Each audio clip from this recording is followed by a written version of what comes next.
শুধুমাত্র আল্লাহ তাআলার হুকুমের অপেক্ষা। আল্লাহ তাআলা হুকুম করবেই তো ফুৎকার দিবে, ফুৎকার দেওয়া দেরি হবে না। দুনিয়া প্রকম্প ভূমিকম্প দিয়ে দুনিয়াটা জীর্ণ বিদীর্ণ হয়ে যাবে, চূর্ণ বিচূর্ণ হয়ে যাবে। মুসলমান ইমানদার আল্লাহর গোলাম, আল্লাহ রাব্বুল আলামিন অন্য আয়াতের মধ্যে বলেন, ইয়া আইয়ুহান নাসু তাকু রাব্বাকুম ইন্না যালজালাতাস সাআতি শাইউন আযীম। মহান রব্বুল আলামিন জমিনের মালিক, আসমানের মালিক ডাক দিয়ে বলে, ও দুনিয়ার মানুষ, ইত্তাকু রাব্বাকুম, তোমরা তোমাদের রবকে ভয় করো, তোমরা তোমাদের প্রতিপালককে ভয় করো। কেন ভয় করবা জানো? ইন্না যালজালাতাস সাআতি শাইউন আযীম, কারণ এমন একটা বড় ভূমিকম্প হবে, যে ভূমিকম্পটা না তোমরা কখনো দেখেছ, না তোমরা কখনো এটা তসব্বুর করতে পারবে। বড় ভয়ানক প্রকম্প দিয়ে দুনিয়াটাকে প্রকম্পিত করে দেওয়া হবে। এই জন্য মুসলমান আল্লাহ তাআলা ডাক দিয়ে বলে, দুনিয়ার মানুষ, তোমরা তোমাদের রবকে ভয় করো। আমার ভাইরা, আমার বন্ধুগণ, এখানে যারা বসে আছেন সবার দিলের ভিতরে আল্লাহর ভয় আছে না গো? কার কার ভিতরে আছে? একটা তুলুন তো দেখি। মাশাআল্লাহ, আল্লাহ সবার একটা কবুল করো। সবার দিলের মধ্যে আল্লাহর ভয় আছে, কিন্তু কিরকম ভয়? এই ভয়ে আমরা আমাদেরকে নামাজের মধ্যে নিতে পারি না, আছে না গো? এই ভয়ে আপনারা আমারে মদের থেকে বিরত রাখতে পারবো না, এই ভয়ে আপনারা আমারে জোয়ার থেকে বিরত রাখতে পারবো না, সুদের থেকে বিরত রাখতে পারবো না। এরকম ভয় যদি আমরা দিলের মধ্যে থাকে, আমরা জান্নাত পাইম কোনো গ্যারান্টি আছে? আছে গো গ্যারান্টি? নাই।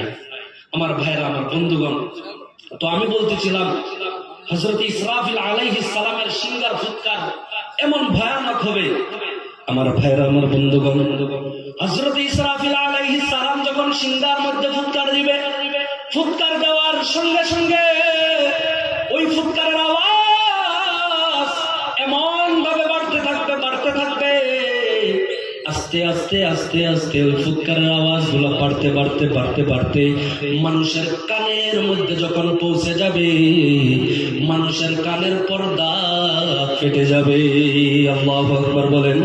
ও মুসলমান ইমানদার আল্লাহর গোলাম, ওই ইসরাফিলের ফুৎকারের আওয়াজ যখন আসবে, যে মানুষ খানা খাওয়ার মধ্যে ব্যস্ত ছিল, ওই মানুষটা ওই নলাটা মুখের মধ্যে দিতে পারবে না,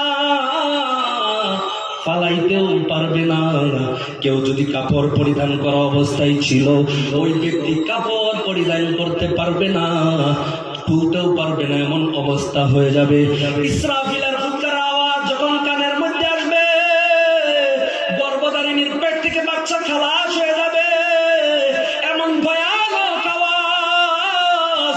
ও মুসলমান ইমানদার আল্লাহর গোলাম, এই জন্য আল্লাহ তাআলা বলে, বান্দা, তোমরা যদি এই আযাবগুলো থেকে বাঁচতে চাও, তাইলে তোমরা আমি আল্লাহ তাআলাকে ভয় করো।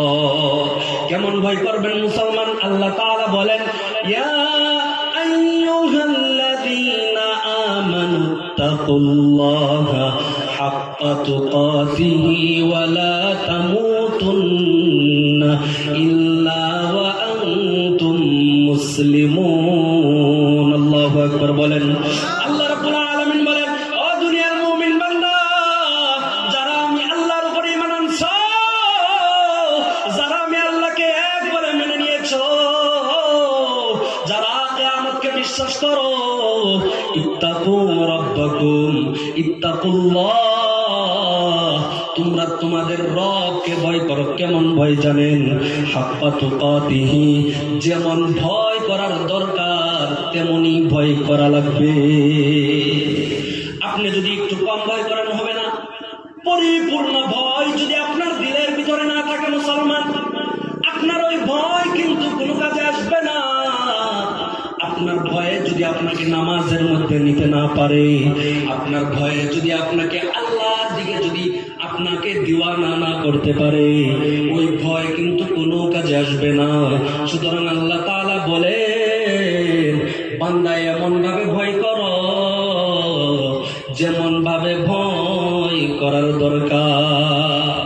এরপর আল্লাহ তাআলা বলেন ওয়ালা তামুতুন্না ইল্লা ওয়া আনতুম মুসলিমুন, আর যতক্ষণ পর্যন্ত না প্রকৃত মুসলমান হবে ততক্ষণ পর্যন্ত মৃত্যুবরণ করো না। আল্লাহ তাআলা নিজে বলতেছেন, এ বান্দা যতক্ষণ পর্যন্ত প্রকৃত মুসলমান না হতে পারো ততক্ষণ পর্যন্ত মৃত্যুবরণ করিও না। ভাইরে, দুনিয়ার মধ্যে তামাশার মধ্যে পড়ে গেছি আমরা, দুনিয়ার বিভিন্ন লালাসার মধ্যে পড়ে গিয়ে আল্লাহকে ভুলে গেছি, কিয়ামতের হোল নাকি আযাবকে ভুলে গিয়েছি, যার কারণে আজকে আমরা মসজিদ থেকে বিরত। ভাইরে আমার, আল্লাহ তাআলা বলেন কিয়ামতটা কত ভয়ানক হবে। আল্লাহ রাব্বুল আলামিন বলেন ওয়া আখরাজাতিল আরদু আসকালাহা, জমিন তার ভিতরের সমস্ত বস্তু বের করে দিবে। আমার ভাইরা, আমার বন্ধুগণ, জমিন তার ভিতরে থাকা মনি মুকুতা এবং কি খনিজ সম্পদ গুলো জমিন বের করে দিবে। জমিনের ভিতরে থাকা সমস্ত কিছুই জমিন বের করে দিবে। ওই দিন মানুষেরা বলবে, দেখে দেখে মানুষ বলবে অকালাল ইনসানু মা লাহা, মানুষ বলবে হায় আফসোস, আজকে জমিনের কি হয়ে গেল। আজকে জমিন দেখি তার সমস্ত ভিতরের খনিজ সম্পদ বের করে দিতেছে। যেই সম্পদের জন্য আমি আমার ভাইকে মেরেছিলাম, যেই মনে মুক্তা, যেই সম্পদের জন্য আমি মানুষকে কতল করেছিলাম, যেই সম্পদের জন্য আমি রিশতা কথা করেছিলাম, ওই সম্পদই তো দেখি আজকে জমিন বের করে দিতেছে। শুধু তাই না, জমিন ওই দিন মানুষের সমস্ত রেকর্ড বের করে দিবে। আজকে আমরা দুনিয়ার মধ্যে কত গুনাহ করতেছি, কত ধরনের গুনাহ আমরা করি। ওই দিন মানুষ কি বলবে জানেন? জমিন যখন সমস্ত কিছু বের করে দিবে, ওই দিন মানুষ বলবে, আরে আমি দুনিয়ার মধ্যে ওই যে ময়রাবাড়ি বাজারের মধ্যে দাঁড়িয়ে দাঁড়িয়ে গীবত করেছিলাম, এটা দেখে আজকে জমিন বলে দিতেছে। আরে আজকে আমি ওই দিন ছাগলতলা বাজারের মধ্যে আমি বসে বসে বিড়ি পান করেছিলাম, মদ খেয়েছিলাম, ওইটাও দেখি আজকে জমিন বের করে দেয়। আমি ওই যে জঙ্গলের ভিতরে যেখানে কেউ ছিল